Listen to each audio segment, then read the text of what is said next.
أشهد أن لا إله إلا الله وحده لا شريك له وأشهد أن محمدا عبده ورسوله أما بعد فأعوذ بالله من الشيطان الرجيم بسم الله الرحمن الرحيم الحمد لله رب العالمين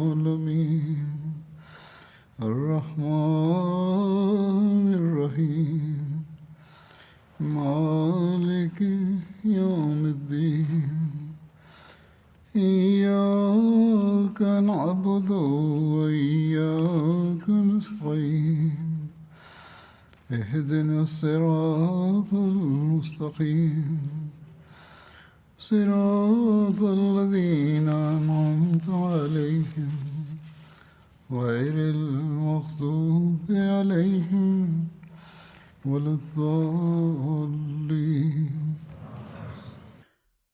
Alle lof komt toe aan Allah,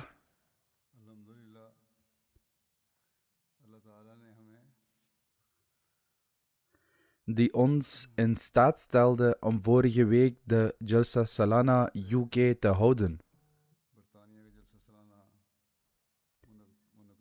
We waren getuige van ontelbare gunsten van Allah de Almachtige gedurende de 3 dagen. Zelfs dit jaar dachten we dat we vanwege de pandemie de Jalsa op een kleinere schaal moesten houden, net als vorig jaar. Tijdens de laatste maand voor de Jalsa werd echter besloten dat alle Ahmadis die in het Verenigd Koninkrijk wonen, de Jalsa mogen bijwonen. Toen dit besluit werd genomen, werden de organisatoren aanvankelijk bezorgd. Niettemin begonnen ze met de voorbereidingen en, zoals ik al zei, waren we getuigen van de zegeningen van Allah de Almachtige die op ons neerdaalden. De Jalsa is een evenement waar veel naar wordt uitgekeken en waar het hele jaar naar uitgekeken wordt. De organisatoren moeten heel wat voorbereidingen treffen, maar wanneer het evenement van start gaat, zijn de 3 dagen in een oogwenk voorbij. Ook dit jaar hadden mensen bedenkingen bij verschillende aspecten. Sommigen schreven me ook en uitten hun bezorgdheid. Zij baden veel en ik bad ook, net als de leden van de Jamaat. Desalniettemin veranderde Allah de Almachtige al deze bedenkingen en angsten in vrede. Een van de redenen voor deze zorgen was de verspreiding van de COVID-pandemie. Hoewel dit misschien een aantal van de deelnemers heeft getroffen, heeft Allah de Almachtige over het algemeen zijn immense zegeningen geschonken. Desalniettemin wil ik op dit moment een paar woorden zeggen met betrekking tot de Jalsa. In de vrijdagpreek die volgt op de Jalsa spreek ik gewoonlijk mijn dank uit aan de werkers.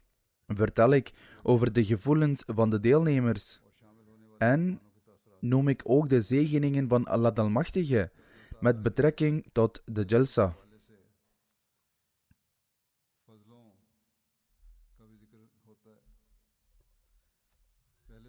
Allereerst wil ik alle werkers bedanken die vanaf de voorbereiding tot aan de afsluiting van de Jalsa belangeloos hebben meegewerkt en nog steeds op de een of andere manier bezig zijn met de afronding. Tijdens de Jalsa hebben de mannelijke en vrouwelijke werkers van de verschillende afdelingen over het algemeen gewerkt volgens hun capaciteiten. En zij hebben zich goed van hun taken gekweten. waarvoor iedere deelnemer dankbaar zou moeten zijn. Dit is nu juist de islamitische moraal, dat wie u op welke manier dan ook een dienst bewijst of nuttig voor u is, u dankbaar moet zijn. Bovendien maakt dankbaarheid jegens mensen het mogelijk om ook jegens Allah de Almachtige dankbaar te zijn.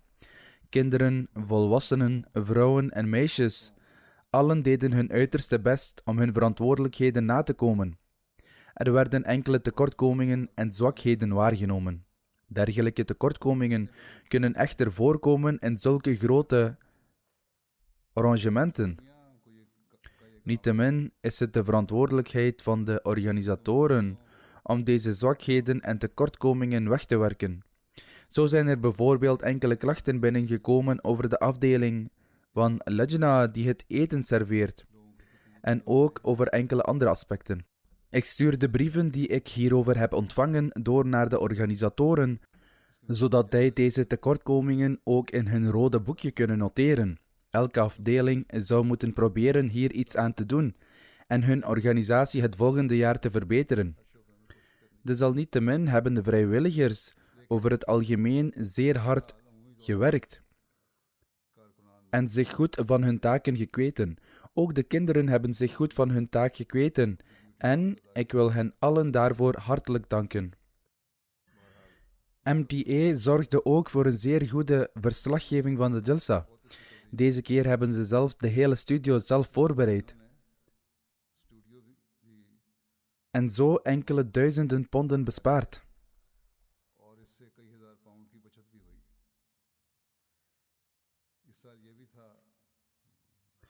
Dit jaar waren veel ontwikkelde landen en ontwikkelingslanden verenigd tijdens de Jalsa,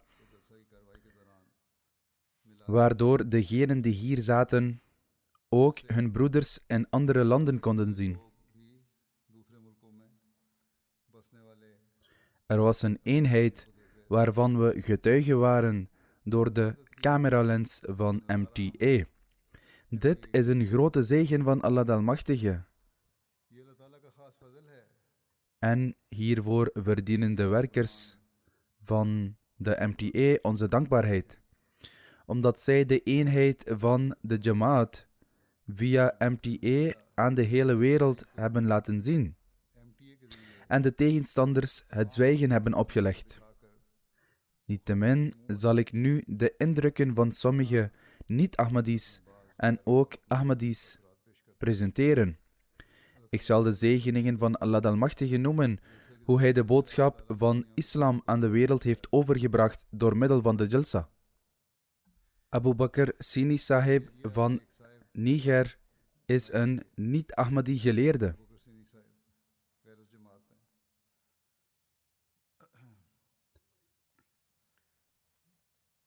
Hij is ook de imam van een moskee in de stad Niamey. Hij zegt: wat de meeste indruk op mij heeft gemaakt is de relatie van liefde en genegenheid van de mensen met hun khalifa en hoe zij hun absolute gehoorzaamheid toonden aan elke instructie van de kalif. Er was absolute stilte tijdens de toespraken. Hij zegt verder: het leek alsof God de Almachtige zelf deze liefde in hun harten had ingeprent. Want dit was absoluut vrij van pretentie. Dan is er nog een niet-Ahmadi, Ishaq Sahib uit Burkina Faso, die zegt: de Jalsa vandaag was ongelooflijk en er is niets vergelijkbaars. Het is niet minder dan een wonder dat zoveel mensen op één plaats samenkomen en de Jalsa is werkelijk uniek in zijn voorbeeld, vanwaar iedereen één imam volgt. Of men het nu wil geloven of niet, vandaag de dag is Ahmadiyyat de ware islam.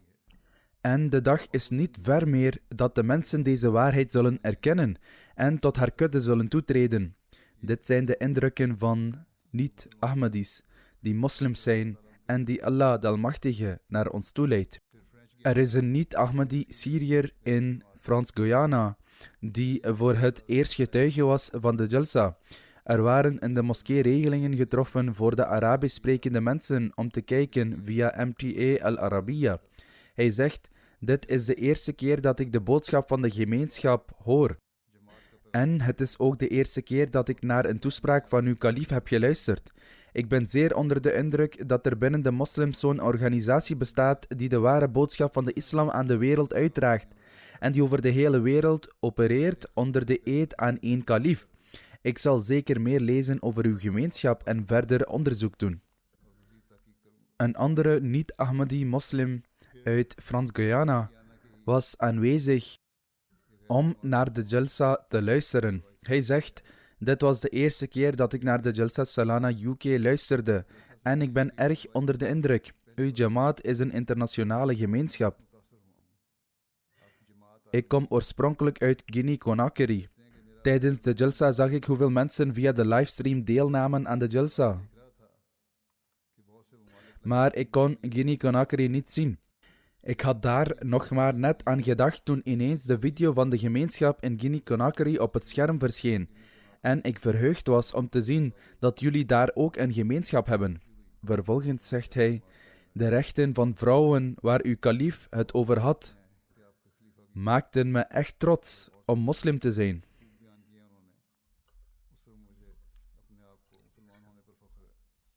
Er was een gast uit Liberia, een niet-moslim, Bobendolo Sahib. Hij werkt als manager in de elektriciteitssector en is een zeer goed opgeleid persoon. Hij zegt, ik was erg onder de indruk van de toespraak van de kalief van de Ahmadiyya-gemeenschap. Voorheen dacht ik dat de islam geen rechten aan vrouwen geeft.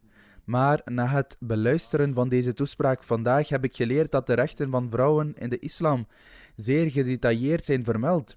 En die zijn in geen enkele andere godsdienst te vinden. Ik had eerder gehoord over hoe georganiseerd de Ahmadiyya-moslimgemeenschap is. Maar vandaag kon ik met mijn eigen ogen zien hoe de Ahmadiyya-moslimgemeenschap verenigd is door toedoen van één leider en actief probeert vrede in de wereld te verspreiden.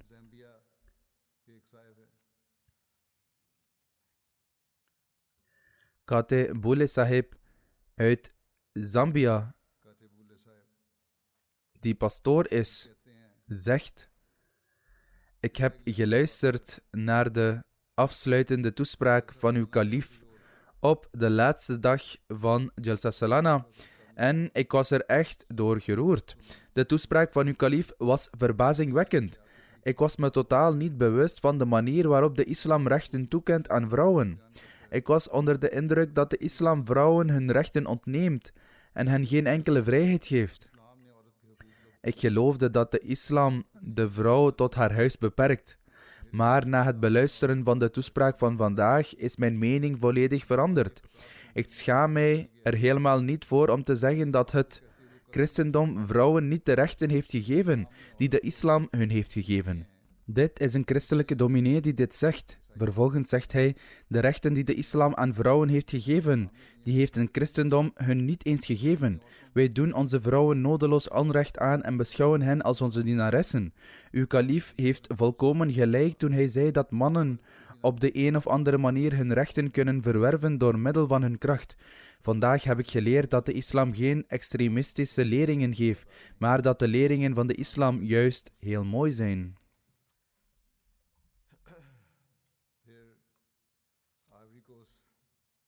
Dan is er een persoon uit Ivoorkust aan wie wordt gepreekt. Hij zegt, ik heb op verschillende manieren over de gemeenschap geleerd, maar de Jalsa Salana heeft het op een heel unieke manier gepresenteerd. Dit was de eerste keer dat hij de Jalsa live op televisie zag en hij was erg onder de indruk van de organisatie van de Jalsa. Vervolgens zegt hij dat zo'n groot aantal mensen op zo'n georganiseerde en gestructureerde manier aan het programma deelneemt, bewijst dat de training van de kalief een diepgaande invloed op hen heeft gehad. Hij zegt, Ik was mij er niet van bewust hoe de mensen vroeger hun trouw zwoeren aan de hand van de heilige profeet sallallahu alaihi wasallam, maar getuige te zijn van de mensen die vandaag hun trouw zwoeren aan de hand van de kalif had een diepe uitwerking op mijn hart. En ik kan mijn toestand niet beschrijven. Hij zegt: ik zal nu regelmatig luisteren naar de preken van uw kalif.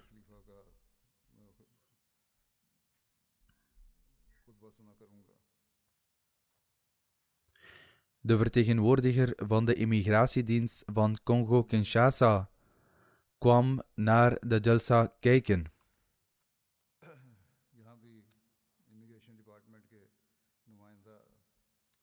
De mensen daar luisterden naar mijn toespraak. Hij zei dat deze toespraak hem aan het denken heeft gezet over de vraag waarom hij nog geen Ahmadi-moslim is geworden. En voordat hij wegging beloofde hij het missiehuis in de toekomst te blijven bezoeken en verder onderzoek te doen naar de gemeenschap. Vandaar dat de mensen ook morele vorming krijgen via MTA. Er waren ook regelingen getroffen om Jalsa UK in het missiehuis van Marawa bij te wonen. Marawa is een gemeenschap in Kameroen. Onder degenen die naar de Jalsa kwamen kijken was een vrouw, Omel, uit een nabijgelegen dorp. Zij nam voordeel door het kijken naar het programma op alle 3 de dagen. Na afloop van de Jalsa Salana zei ze tegen alle aanwezigen: wij zijn zo gelukkig dat MTA hier is. Het is niet alleen maar een tv-zender. Het is eerder een school en een universiteit waar men elke dag iets kan leren. We hebben zoveel geleerd in deze 3 dagen. En we hebben allemaal de kabel voor MTA thuis. Dus we moeten er allemaal van profiteren. Zij gaf dit advies en moedigde regelmatig aan dat mensen naar MTA zouden kijken en dat kinderen er ook naar zouden moeten kijken, zodat zij allen kunnen toenemen in hun islamitische kennis. Zij moedigde ook aan dat de preken van de kalif zeker moeten worden beluisterd om te groeien in iemands geloof. Er is een ander verslag uit Congo-Kinshasa. De Alibu Jamaat van de gemeenschap nodigde een imam van Hanbali moslims uit om de Jalsa bij te wonen. Na afloop van de Jalsa zei hij: naar mijn mening is de manier waarop de Ahmadiyya gemeenschap de ware leer van de islam ons gegeven door de heilige profeet sallallahu alaihi wasallam heeft gepresenteerd, het onderscheidende kenmerk van deze gemeenschap. Ik zou willen dat ik op de een of andere manier op dit moment deel zou kunnen uitmaken van deze gemeenschap. Moge Allah mij in staat stellen dit te doen. Moge Allah de Almachtige hem in staat stellen dit te doen. Er is een Albanees moslim meisje met de naam Wilma die wordt gepredikt. Zij zei: de Jalsa Salana UK was een ongelofelijke conventie, waarvan het aantal aanwezigen buitengewoon was. Ik ben nog geen lid van de Jamaat, maar deze Jalsa heeft mij gemotiveerd om serieus na te denken over het belang en de waarachtigheid van deze gemeenschap. En toen ik naar de toespraak van de kalif luisterde, merkte ik dat ik het met zijn woorden eens was. De manier waarop hij de verschillende onderwerpen presenteerde, heeft mij in mijn geloof gesterkt. Mijn wens is dat ik in de toekomst dit soort conferenties persoonlijk kan bijwonen. Er is een vrouw uit Frans-Guyana die oorspronkelijk uit Afghanistan komt. Zij kwam met haar kinderen luisteren naar de afsluitende toespraak. Ze zei: we wisten al een beetje over uw gemeenschap, maar na het beluisteren van de toespraak van uw kalif op de Jalsa UK bracht dat een heel ander gevoel teweeg. We voelden ons zo getroost om te horen hoe de islam, ons geloof, er veel aandacht aan besteedt om vrouwen de rechten te geven die hun toekomen. Zij vervolgt: misschien voelde ik dit meer omdat in Afghanistan, waar de Taliban de islam wil vestigen, vrouwen geen status hebben, terwijl in werkelijkheid de islam vrouwen volledig hun rechten garandeert. Er was een niet-moslim te gast uit Liberia, de heer Amos Gunse Sahib, die commandant is bij de CID van het politiekorps en een goed opgeleid man is. Hij was uitgenodigd om de Jalsa bij te wonen. Hij zei dat hij erg onder de indruk was van mijn toespraak op de tweede dag. Hij was uitgenodigd om de tweede dag bij te wonen. Op de derde dag kwam hij uit eigen initiatief en na het beluisteren van de toespraak zei hij: ik had zeer negatieve gedachten over de islam, waarvan een deel te wijten was aan de misdragingen van sommige moslims. Maar na het bijwonen van de Jalsa heb ik vastgesteld dat de islam een vreedzame godsdienst is en dat de Ahmadiyya-gemeenschap zich in alle opzichten ten dienste van de mensheid stelt. Na vandaag zijn mijn gedachten over de islam veranderd en zijn al mijn bedenkingen weggenomen. Hij zei ook: als de Ahmadiyya-gemeenschap eerder naar dit gebied was gekomen, zouden veel mensen de islam hebben aanvaard vanwege de gemeenschap. Er waren regelingen getroffen door de Jamaat in Frans-Guyana om bijeen te komen en naar de Jalsa te luisteren. Het is een kleine Jamaat en een klein aantal mensen had zich verzameld.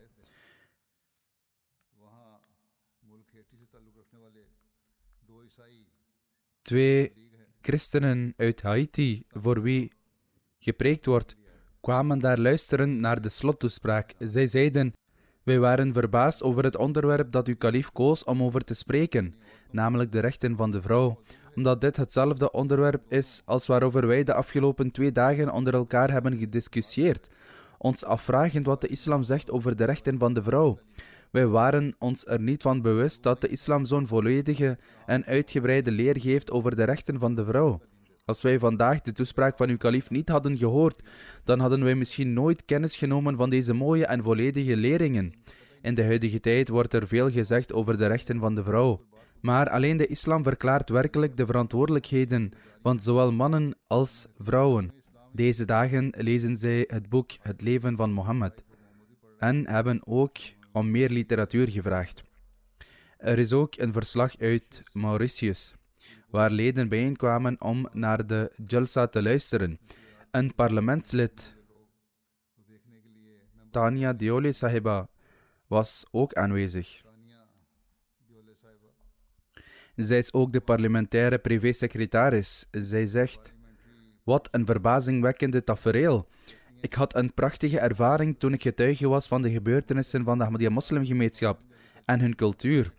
Het heeft veel indruk op me gemaakt hoe jullie zo'n groot religieus evenement in een stad als Londen houden. Ze zegt verder: het is ook waar dat in het licht van het huidige economische en sociale klimaat religie van groot belang is geworden.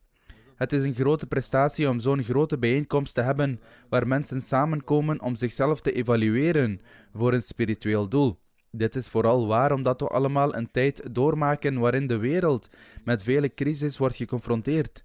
Naar mijn mening helpen dergelijke bijeenkomsten de samenleving enorm om de juiste richting in te slaan en om hoge waarden te behouden. Dit was een prachtige ervaring voor mij. Ik heb hier veel dingen geleerd. Tegelijkertijd hebben deze ervaringen ook mijn aandacht getrokken om op te letten.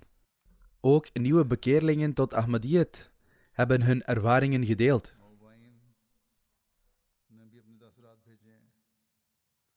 Hawa Sahiba, een nieuwe bekeerling uit Burkina Faso, zegt: de duidelijke en ondubbelzinnige woorden van de kalief zeggen ons dat wij, nadat wij hebben begrepen dat Ahmadiyyat de ware islam is, de eed van trouw niet alleen hebben afgelegd om anderen tot Ahmadiyyat te brengen, maar ook om te leren hoe wij voorbeeldige Ahmadis in de samenleving moeten worden. Wij moeten onze woorden één maken met onze daden, ons geloof versterken en vooruitgang boeken in ons geloof. Sommigen beweren vandaag dat de mensen van Afrika ongeschoold zijn. Dit is een vrouw die zei dat we een verandering in onszelf moeten bewerkstelligen, zodat onze woorden één worden met onze daden. Dit is iets waar iedere Ahmadi over moet nadenken, of ze nu opgeleid zijn, zichzelf als opgeleid beschouwen, in Europa of ontwikkelde landen wonen. Zij moeten nadenken over hoe zij hun woorden in overeenstemming kunnen brengen met hun daden. Er is een bekeerling uit Indonesië die zegt: de Jalsa Salana UK is een buitengewoon evenement.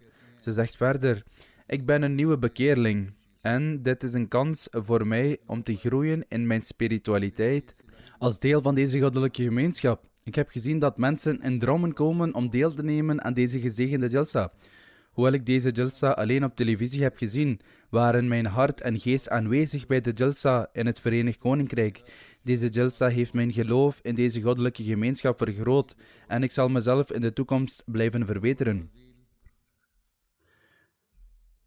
Er is ook een verslag uit Congo-Brazzaville, waarin staat dat na het beluisteren van mijn toespraak tijdens de damessessie, de Lajna daar hebben gezegd om zichzelf en hun kinderen voor te bereiden, om elk offer te brengen voor het propageren van Islam Ahmadiyyat.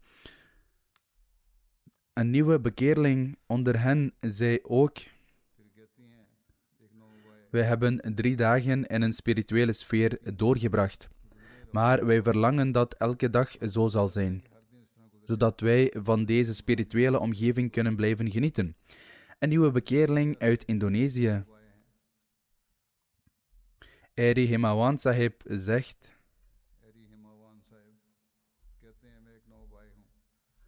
ik ben een nieuwe bekeerling. Na het zien van de Jalsa Salana UK op livestream heb ik maar 1 woord te zeggen: verbazingwekkend. Ik ben verbaasd te zien dat er wereldwijd slechts 1 moslimorganisatie is, waarvan de afdelingen over de hele wereld verspreid zijn. Daarnaast hebben ze ook nog een tv-kanaal dat 24/7 wordt uitgezonden. Vroeger vroeg ik me af of er een islamitische organisatie bestond die vergelijkbaar was met die van de Jehovah's getuigen, de Mormonen en de Adventisten van de SDA-kerk. Dit zijn allemaal christelijke organisaties die honderdduizenden volgelingen hebben, die in honderden landen werkzaam zijn. Ik heb echter mijn antwoord gevonden. De Ahmadiyya-gemeenschap is de enige islamitische gemeenschap die over de hele wereld verspreid is. En ik ben erg blij dat ik lid van deze organisatie mag zijn. Alleen deze organisatie past bij mijn karakter en persoonlijkheid. Door een Ahmadi te worden, kan ik een nuttig persoon worden en vooruitgang boeken in mijn fysieke en spirituele vooruitgang. De heer Bohubayos Dorin Sahib uit Kazachstan zegt: de Jalsa heeft een unieke impact op mijn hart gehad. Ik heb samen met mijn vrouw de Jalsa bijgewoond in een spirituele sfeer. Ik kan niet in woorden uitdrukken welke diepe impact de toespraken van de kalif op mijn hart hebben gehad. Ook de toespraken van de andere sprekers waren zeer goed. Ahmadis van over de hele wereld konden de Jalsa volgen via MTA. Mogen Allah de Almachtige alle vrijwilligers en organisatoren zijn mooiste beloning schenken. Hij vroeg ook om gebeden voor zichzelf, dat Allah de Almachtige deze spirituele gevoelens sterk mogen houden tot de Jalsa van volgend jaar en voor altijd. Toen een nieuwe bekeerling uit Zambia mijn toespraak hoorde, kon hij zijn emoties niet bedwingen en begon hij te huilen. De persoon die naast hem zat wilde vragen waarom hij huilde, maar hij was niet in staat om te antwoorden en dus ging hij voor een paar minuten naar buiten. Nadat hij zijn tranen had weggeveegd, keerde hij terug en bij navraag zei hij: ik zie de kalif voor de eerste keer in mijn leven en luister naar zijn stem en daarom kon ik mijn tranen niet bedwingen. Hij zegt verder: ik ben nu 80 jaar oud en ik heb mijn hele leven tussen wolven geleefd. Dat wil zeggen, onder vrede mensen. Nu ik tot de kudde van Ahmadiyyat ben toegetreden, heb ik geleerd dat de ware leer van de islam is om liefde te verspreiden, in tegenstelling tot het verspreiden van haat. Toen, op een dag na de dars, volgend op het fajrgebed, stond hij op en sprak de gemeente toe en zei: ervoor zorgen dat deze moskee vol aanbidders is niet alleen de plicht van de missionaris, maar deze verantwoordelijkheid rust op ons allen. Ieder van ons moet de boodschap uitdragen. Isa Gebar Sahib is een nieuwe bekeerling uit Australië, die weliswaar de bijt had gedaan, maar zich liet beïnvloeden door de aantijgingen van de niet-Ahmadis. Vooral de bewering dat de Jalsa een innovatie is. Hij nam deel aan de internationale bijt in de Beit el-Masroor moskee en zei: al mijn twijfels en bedenkingen zijn nu weggenomen, omdat ik duidelijk kan zien dat de Jalsa puur omwille van Allah is georganiseerd. Deze gelegenheid was voor mij een kans om mijn geloof te verjongen. Tijdens de bijt heb ik me bij de kalif gevoegd in het gebed. En ik ben ervan overtuigd dat mijn gebeden zullen worden aanvaard. Het kijken naar de Jalsa-procedure is een middel voor mensen om hun geloof te versterken. Nikias Gibri Sahib, een nieuwe bekeerling uit Australië, schrijft: De internationale bijt was voor mij een werkelijk opmerkelijke ervaring. Ik heb nog nooit zo'n spirituele toestand ervaren als toen. Het was zo'n spirituele atmosfeer dat het me vervulde met tevredenheid van het hart en een spiritueel genoegen. Yusuf al-Habisa Sahib, een nieuwe bekeerling uit Lesotho, zegt: Dit is mijn eerste jalsa en ik heb de kalif voor de eerste keer gezien. De manier waarop hij het kwaad en de kwalen van de samenleving noemde en de manier waarop hij de hervorming ervan benadrukte door middel van de verheven leer van de islam, is iets dat ik nog nooit eerder heb gehoord. Nog heb ik het van het christendom geleerd. Toen ik onderzoek deed naar Ahmadiyyat en voor het eerst de foto van de kalif zag, vertelde Allah Almachtige mij in die tijd in een droom dat dit de ware godsdienst is, dat ik mij tot Ahmadiyyat heb bekeerd en de ware islam heb aanvaard, komt in feite alleen door de leiding van Allah Almachtige, die mij werd geschonken na het zien van de kalif. Toen ik de jalsa voor de eerste keer meemaakte en de geloof-inspirerende gebeurtenis van de bijt-ceremonie zag en er deel van uitmaakte, voelde ik een verandering in mij, alsof ik een nieuw leven had gekregen. Pelombia Sahib, die geschiedenisleraar in Duitsland is, deed de bijt 3 tot 4 jaar geleden. Hij zegt: We namen virtueel deel aan de jalsa, maar het was alsof ik er fysiek aanwezig was. De sfeer van de jalsa en de toespraak van de kalif had zo'n buitengewone impact dat het voelde alsof ik fysiek deel uitmaakte van de jalsa. De internationale jalsa is het levende bewijs dat de Jamaat verenigd is. Alle Ahmadis over de hele wereld zijn verenigd door de hand van één kalif en alle Ahmadis verlangen hun eigen verantwoordelijkheden te begrijpen. Hij zegt verder: Iedereen is gretig om te luisteren naar de leiding van de kalif en ernaar te streven, ernaar te handelen. Vervolgens zegt hij: In de slottoespraak gaf hij duidelijke leiding in zeer eenvoudige bewoordingen en deze waren voor ieder lid van de samenleving gemakkelijk te begrijpen. Deze toespraak herinnert ons duidelijk aan onze verantwoordelijkheden, vooral in de Albanese maatschappij, waarin wij leven, waar vrouwen te maken hebben met veel problemen met betrekking tot hun rechten.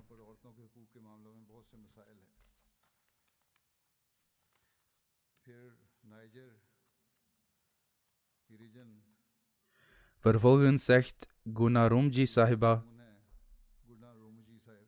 uit een streek in Niger: Ik heb geluisterd naar de toespraak in de Dames Jalsaga en ik heb geleerd over de ware rechten van de vrouw en de verantwoordelijkheden van de vrouw. En toen de kalif het had over hoe Hazrat Ammajan voor de kinderen zou zorgen en de manier waarop zij zou zorgen voor hun voorbeeldige morele vorming, heb ik vanaf dat moment gezworen dat ik ook bijzondere aandacht zou besteden aan de morele vorming van mijn kinderen, zodat zij voorbeeldige dienaren van hun geloof worden. Kijk maar hoe Allah de Almachtige veranderingen in mensen teweeg brengt. Atif Zahid Sahib, een missionaris uit Adelaide, schrijft: Het tijdverschil tussen Adelaide en Londen is 8,5 uur. Alle programma's van de Jalsa moesten 's avonds laat worden uitgezonden. Men was bezorgd dat de mensen niet zouden komen opdagen en dat de opkomst slecht zou zijn. De mensen gaven echter blijk van een buitengewone oprechtheid en, ondanks het feit dat vrijdag een werkdag was, kwamen de mensen naar de moskee om naar de preek te luisteren. En waren de mensen aanwezig tijdens de internationale bijt. Mensen bleven tot 3 uur 's nachts op om naar de afsluitende toespraak te luisteren. De liefde die iedereen had was duidelijk zichtbaar. En daar zijn we MTA ook dankbaar voor.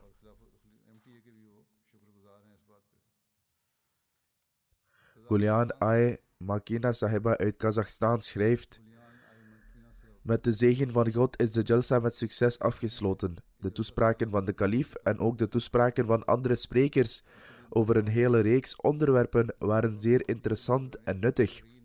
Deze toespraken hebben een blijvende indruk op mij achtergelaten.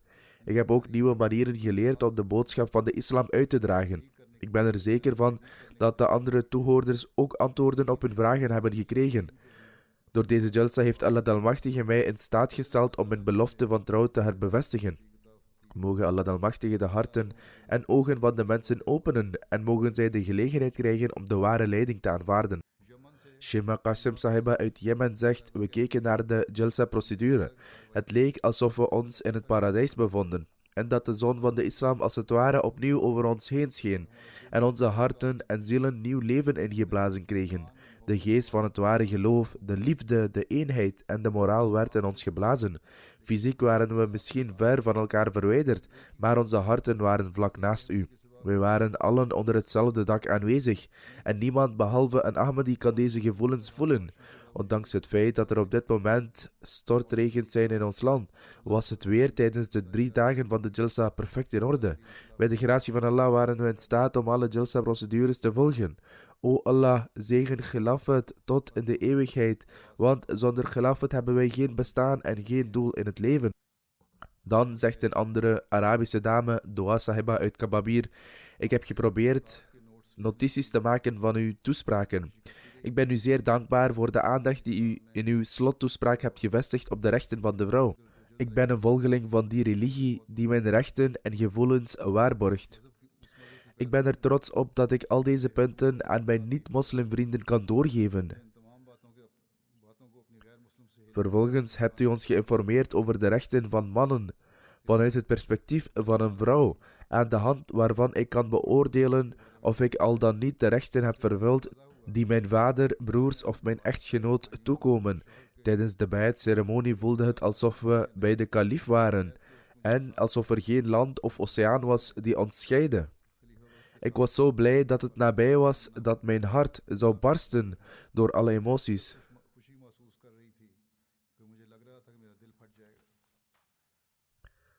Ahmad Shafi Sahiba heeft geschreven uit Jordanië.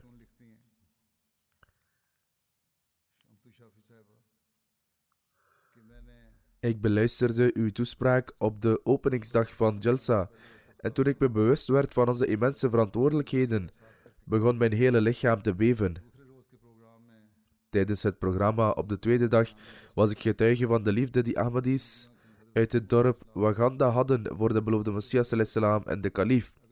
Ook al was dit dorp extreem verarmd en zijn de inwoners beroofd van een aantal van de eerste levensbehoeften, toch bracht het horen van de woorden van een van de stamhoofden tranen in mijn ogen. Hij zei dat hij van Allah, zijn boodschapper ﷺ en de beloofde Messias ﷺ hield.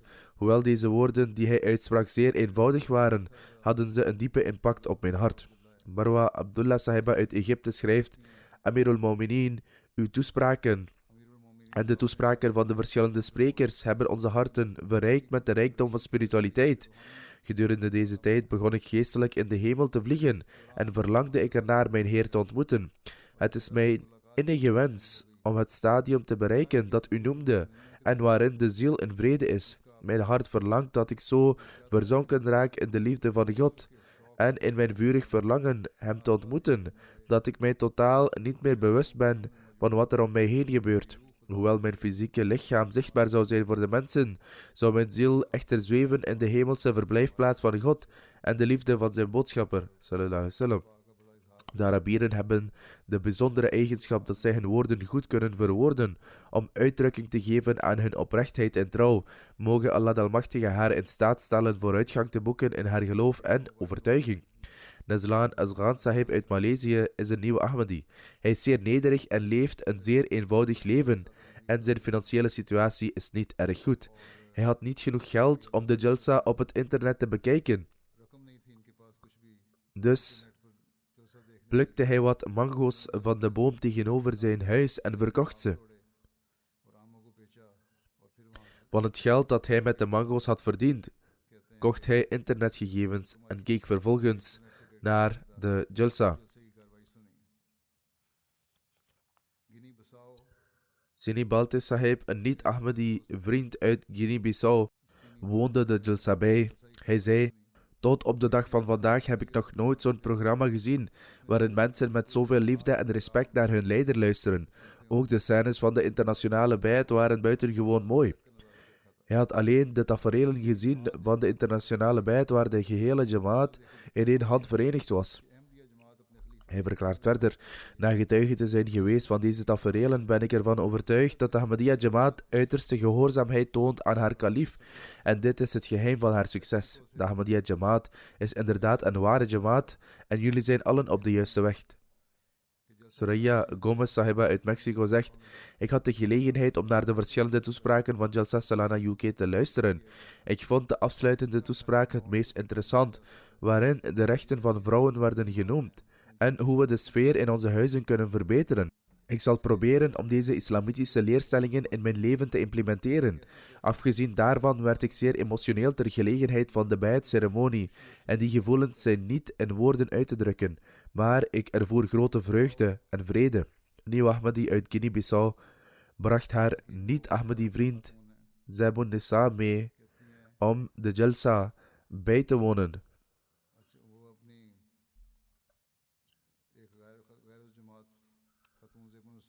Ze zegt: ze keek naar alle programma's van de 3 dagen Jalsa en beluisterde vooral uw toespraken.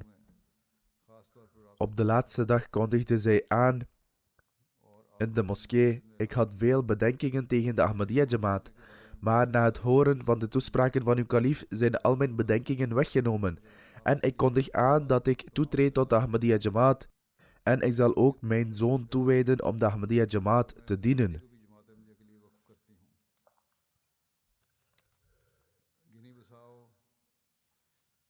Kamba Gita Sahiba woont in een dorp in Guinea-Bissau en keek naar de Jalsa van het Verenigd Koninkrijk.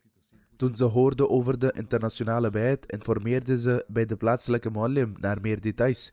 De plaatselijke muallim vertelde haar over de 10 voorwaarden van de bijt.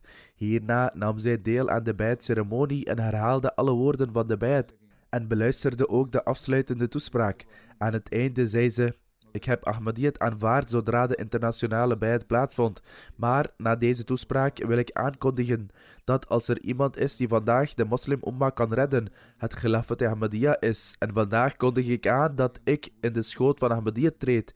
En ik zal ook mijn kinderen adviseren om ook Ahmadiyyat te aanvaarden, want Ahmadiyyat is de ware islam.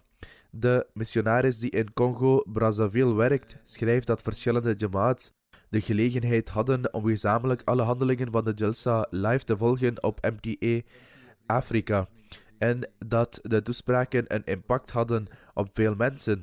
Door de genade van Allah de Almachtige, door het beluisteren naar de handelingen van de Jalsa en de toespraken, hadden 23 mensen de gelegenheid om bij te doen tijdens deze dagen. De heer Mambor ibn Jeli Sahib uit Congo-Brazzaville, die christen is, was uitgenodigd om de Jalsa bij te wonen.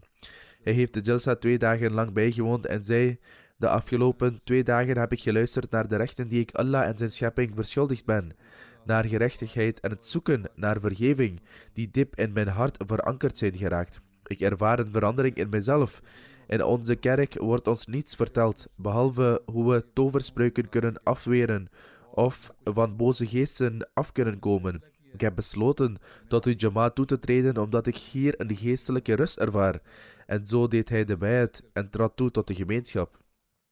Een nieuwe moslimbekeerling uit Burkina Faso, Misai Bisa Sahib, zegt: dit was de eerste keer dat ik Khalifatul Masih live zag. Ik ben pas sinds kort lid van de islam en de gedachte kwam altijd in mij op dat de wereld zeker verenigd moet worden onder één leider. Toen ik de leden van de Ahmadiyya Jamaat zag, kon ik de eenheid zien. En daarom was ik begonnen mijn gebeden in de Ahmadiyya moskee te bidden. Vandaag heb ik deelgenomen aan de Jalsa Salana UK en de internationale bijtceremonie waar alle Ahmadis zich via MTA bij hadden aangesloten.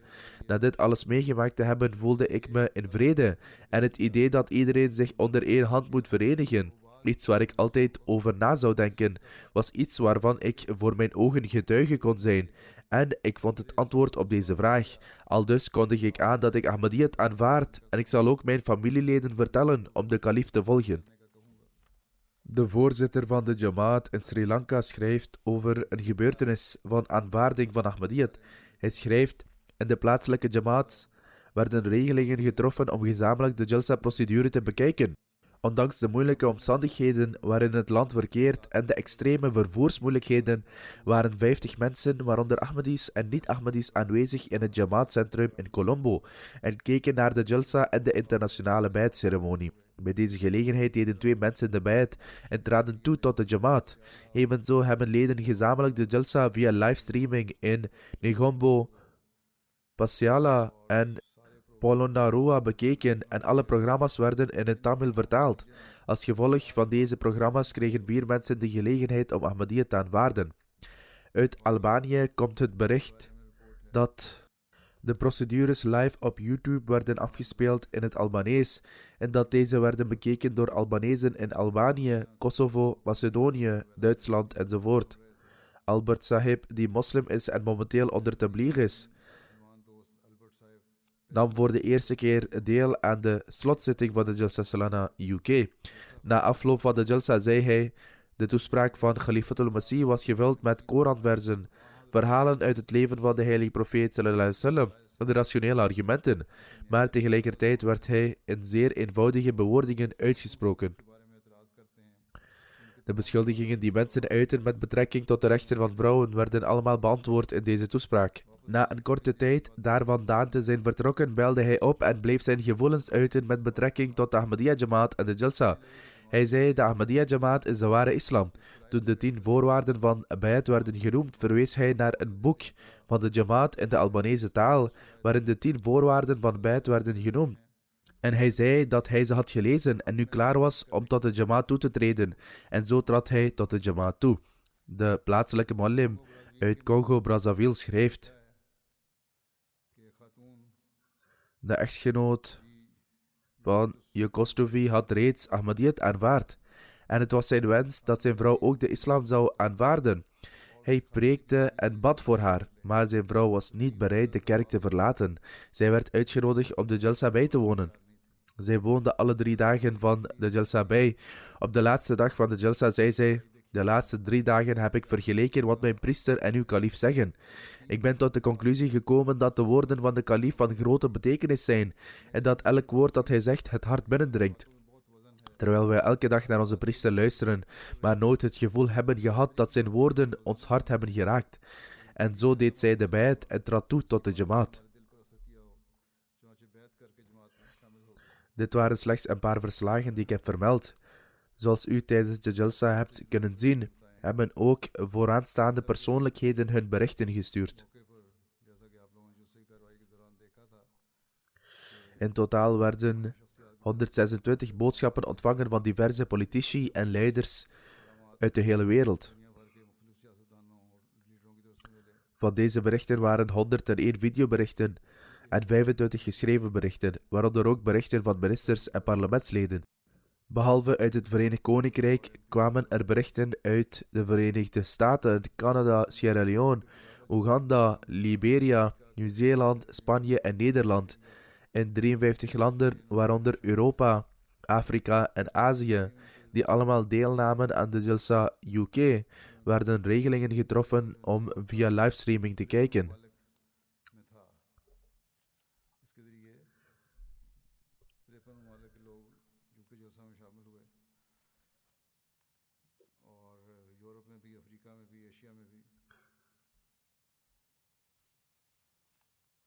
Er waren 80 verschillende locaties tussen deze 53 landen, waar mensen bijeenkwamen om de Jalsa te bekijken. Voor de pers en de media werden geen uitnodigingen verstuurd omwille van COVID-19, maar 2 persbedrijven vroegen speciaal om te mogen komen en kregen toestemming.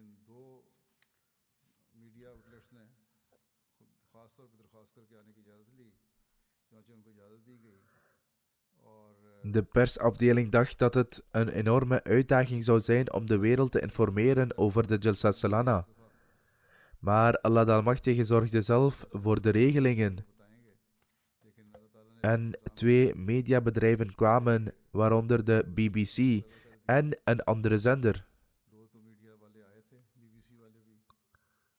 Daarnaast brachten BBC, ITV, Metro, LBC, BBC Radio Surrey, BBC South Today, BBC News, website enzovoort verslag uit. En ook andere media brachten verslag uit op basis van deze verslagen. Ook 8 regionale media berichten erover. Daarnaast publiceerden 28 websites nieuwsberichten of artikelen over de Jalsa. Deze websites hebben een bereik van meer dan 20 miljoen gebruikers. In de gedrukte media verschenen 14 artikelen over de Jalsa in kranten, met een lezerspubliek van 1,2 miljoen kranten. De Jalsa Salana was te zien op diverse tv-zenders in 32 programma's. Het kijkerspubliek van deze tv-kanalen bedraagt meer dan 12 miljoen. Jalsa Salana UK werd vermeld in 33 programma's van radiostations. Het kijkerspubliek van deze radiostations is meer dan 1 miljoen. Via sociale media plaatsen verschillende mediakanalen, journalisten en publieke figuren berichten over de Jalsa die een bereik hebben van meer dan 12 miljoen mensen. De afdeling pers en media maakte video's die zij op sociale media plaatsten en waarmee meer dan 234.000 mensen werden bereikt. Met dit alles samen bereikte de berichtgeving over de Jalsa meer dan 57,5 miljoen mensen. Omdat journalisten niet aanwezig konden zijn, werkte de pers- en mediaafdeling samen met de Tabligh-afdeling van de Britse gemeenschap en stuurde voedsel van de langar naar 32 journalisten, wat positief werd ontvangen en zeer werd gewaardeerd. Een journalist van BBC South, Edward Salt, zei: "Ik heb een geweldige tijd gehad op de Jalsa. De gastvrijheid was uitstekend en ik heb genoten van het luisteren naar verschillende toespraken. Ik kijk er naar uit om in de toekomst met jullie samen te werken." Een andere journalist zei: "Ik was verbaasd over de openhartigheid van uw gemeenschap." Een journaliste, Natasha Devon, zei: "In werkelijkheid zijn alle godsdiensten gelijk. Goede mensen gebruiken religie om elkaar te verenigen en om de armen te helpen, terwijl slechte mensen religie gebruiken voor slechte doeleinden. Jalsa Salana is zeker een voorbeeld van de goede mensen." Wat de berichtgeving door MTA betreft, werden in totaal 1885 berichten, foto's en video's op sociale media geplaatst, waarmee 4 miljoen mensen werden bereikt. 213.000 mensen hebben deze post geliked en commentaar achtergelaten. Er werden 1236 video's geüpload naar sociale media, die door 231.000 mensen werd bekeken. Als de totale tijd die aan het bekijken van deze video's is besteed wordt berekend, komt dat op 470.000 uur. De MTA-website werd door 24.000 mensen 90.000 keer bezocht. MTA Africa meldt dat de live Jalsa Salana procedures op 20 verschillende kanalen werden uitgezonden. Sommige daarvan waren staatszenders, andere waren openbare zenders. Er waren ook enkele particuliere zenders die in het hele land worden bekeken. Deze kanalen omvatten Gambia National TV, Sierra Leone National TV, Liberia National TV en vele andere particuliere kanalen. De internationale wijd werd ook op deze kanalen uitgezonden. Mijn toespraken werden op 20 tv-zenders uitgezonden, waarmee 35 miljoen mensen werden bereikt.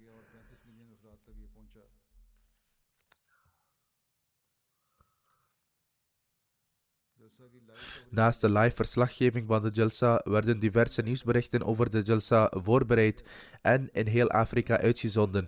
En 15 zenders speelden nieuwsberichten over de Jalsa op alle 3 de dagen, waarmee 15 miljoen mensen werden bereikt. Er werd ook veel verslag gedaan door de Review of Religions. Hun berichtgeving verliep via sociale media en YouTube. Er werden 40 artikelen geschreven over Jalsa, 12 video's gemaakt en meer dan 110 berichten geplaatst. Deze berichtgeving over Jalsa bereikte 300.000 mensen. Bij de gratie van Allah Almachtige is de Jalsa een groot succes geworden. Zoals ik al zei, heb ik slechts een paar voorbeelden gegeven van de verschillende incidenten en gevoelens die zijn ontvangen. Mogen Allah Almachtige het geloof en de overtuiging van ieder Ahmadi doen toenemen en mogen de impact van de Jalsa eeuwig zijn in plaats van tijdelijk. Na het vrijdaggebed zal ik het begrafenisgebed van enkele leden leiden en zal ik hen vermelden. De eerste vermelding is die van gerespecteerde Nusrat Qudrat Sultana Sahiba, echtgenote van de gerespecteerde Qudratullah Adnan Sahib uit Canada. Zij overleed onlangs op de leeftijd van 55 jaar. Inna lillahi wa inna ilaihi raji'un. Zij bad regelmatig. Zij verrichtte regelmatig tahajjud en zij was een zeer deugdzaam, oprecht en vroom persoon. Terwijl zij in het ziekenhuis was, was er geen enkele dokter aan wie zij de boodschap van de islam niet uitdroeg. Er was een Arabische moslimdokter die Nusrat Sahiba bezocht om te luisteren hoe zij de heilige Koran reciteerde. En zij reciteerde Surah Yasin voor haar. In elk gesprek bracht zij Khilafat ter sprake. Zij was uiterst loyaal aan Khilafat. Veel van haar familieleden zijn geen Ahmadi en zijn Soenieten. En zij preekte ook tot hen allen, zeggende dat zij trouw moesten zweren aan de imam van de tijd. Zij wordt overleefd door haar echtgenoot en 3 kinderen. Een van haar zonen is Raziullah Noman, een student van Jamia Ahmadiyya Canada. Hij heeft een broer en een zuster. Haar man zegt: mijn vrouw bracht haar leven door als een levenstoegewijde. Ze besteedde al haar energie en streefde naar de opvoeding van onze kinderen. Ze had veel liefde en een band met Khilafat. Zoals ik al zei, had zij een speciale passie voor propagatie. En zij bracht diezelfde passie ook over op haar kinderen. Vandaar dat al haar kinderen een passie hebben voor propagatie. En ik heb waargenomen dat dit geen gewone passie is, maar een heel bijzondere. Door de genade van Allah Almachtige zijn zijn kinderen op een speciale manier opgevoed en hebben zij een speciale neiging tot studeren. Allah Almachtige heeft hen deze speciale capaciteiten geschonken en veel mensen bekeren zich als gevolg van hun inspanningen. Zoals ik al zei, een van haar zonen, Raziullah Noman, is in Jamia en doet uitstekend werk.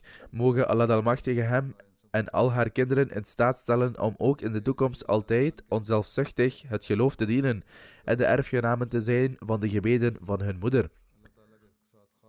Haar zoon Jariullah Adnan zegt: onze moeder was een vrome, deugdzame, rechtschapen en voorbeeldige Ahmadi dame. Ze had een speciale band met Allah Almachtige. Ze was altijd bezorgd over de opvoeding van haar kinderen en ze zou zich altijd tot Allah Almachtige wenden. Zij zorgde goed voor weeskinderen. Sinds haar kindertijd geloofde zij sterk in God. Ze had kanker en toen ze gediagnosticeerd werd, was ze tevreden met de wil van God. In feite zou zij ons vertellen dat wij sterk moeten zijn en dat ons geloof in Allah Almachtige moet versterken. Ze zou tegen haar artsen zeggen dat leven en dood geen grote zaak is. In feite waar het echt om gaat, is dat een persoon zijn leven zo moet leiden, dat iedereen tevreden met hem is. En de persoon zelf tevreden is met zijn gedrag. Mogen Allah Almachtige haar rang verheffen. De volgende begrafenis is die van de gerespecteerde Chaudhry Latif Ahmed Jumar Sahib, die ook onlangs op 79-jarige leeftijd is overleden. Inna lillahi wa inna ilaihi raji'un. Hij was een Musi bij de gratie van Allah Almachtige. Ahmadiyyat werd in zijn familie gevestigd via zijn grootvader, Hazrat Chaudhry Muhammad Deen Wasil Baqi Nawi Sahib, wiens naam is opgenomen in de lijst van 313 metgezellen in het boek Jamiatum. Rouhani Gezain, volume 11, pagina 325. Op nummer 3, waar de naam Mia Muhammad Deen via district Gujarat staat geschreven. Chaudhry Latif Jumar Sahib behaalde in 1966 zijn masters in wiskunde aan de Universiteit van Punjab, Lahore. Daarna werd hij lid van de afdeling onderwijs. Van 1966 tot 1968 was hij leraar aan de Talim al-Islam High School Rabwa. Evenzo werkte hij van 1968 tot 1994, ongeveer 26 jaar, in het departement onderwijs van Sierra Leone. Hij diende als leraar en directeur op een uitstekende manier. Hij was een toegewijde voor het leven. Na zijn terugkeer uit Afrika diende hij ongeveer 5 jaar als Naib Wakilul Mal Thani en daarna 7 jaar als Naib Wakilul Mal Thalith. Zoals ik al zei, diende hij als leraar op de Ahmadiyya school in Sierra Leone. Hij wijdde zijn leven formeel in 1971. Op 1 januari 2007 werd hij benoemd tot Wakilul Mal Thalith. Zijn totale dienstperiode beslaat dus meer dan een halve eeuw. Zijn vrouw Rashida Latif Sahiba zegt: mijn man was in Sierra Leone en ik ging erheen nadat we getrouwd waren. Toen ik daar aankwam, adviseerde hij dat het voor een levenstoegewijde moeilijk zou zijn om daar Aziatisch voedsel te kopen en dat een levenstoegewijde en zijn vrouw dus het plaatselijke voedsel moesten eten en dat ik dus moest leren om het plaatselijke voedsel te koken. Dit gaf ons veel gemak in de toekomst. Hij was heel eenvoudig en zorgzaam. Degenen die met hem gewerkt hebben, hebben ook een melding gemaakt van de vriendelijkheid waarmee hij hen behandelde. Iedereen heeft hem geprezen. Moge Allah Almachtige hem vergiffenis en barmhartigheid schenken en zijn rang verheffen. Moge hij geduld schenken aan zijn familie. Hij heeft een zoon en een dochter. Een van zijn kinderen is in zijn kinderjaren overleden. Moge hij zijn kinderen in staat stellen zijn deugden voor te zetten. De derde vermelding is die van Mushtaq Ahmed Alam Sahib, zoon van wijlen gerespecteerd Muhammad Alam van Mira Bharka, Mirpur Azad Kashmir. Hij overleed op 19 juli 2022 op de leeftijd van 60 jaar. Inna lillahi wa inna ilaihi raji'un. Bij de gratie van Allah de Almachtige was hij een Musi. Hij wordt overleefd door zijn vrouw, 6 zonen en 2 dochters. 3 van zijn zonen en 1 schoonzoon hebben de heilige Koran gememoriseerd. 3 van zijn zonen zijn missionarissen. 1 van hen is Hafiz Musawwar Ahmed Muzammil, die in Senegal in West-Afrika dient. De tweede zoon is Hafiz Akhlaq Ahmed. En de derde zoon is Abdul Khalik Sahib, die zich specialiseert in archeologie. Zijn zoon in Senegal kon niet bij de begrafenis aanwezig zijn. Moge Allah de Almachtige hem geduld en standvastigheid schenken en barmhartigheid en vergeving schenken aan de overledenen. Zoals ik al zei, zal ik hun begrafenisgebed bij verstek verrichten na het gebed.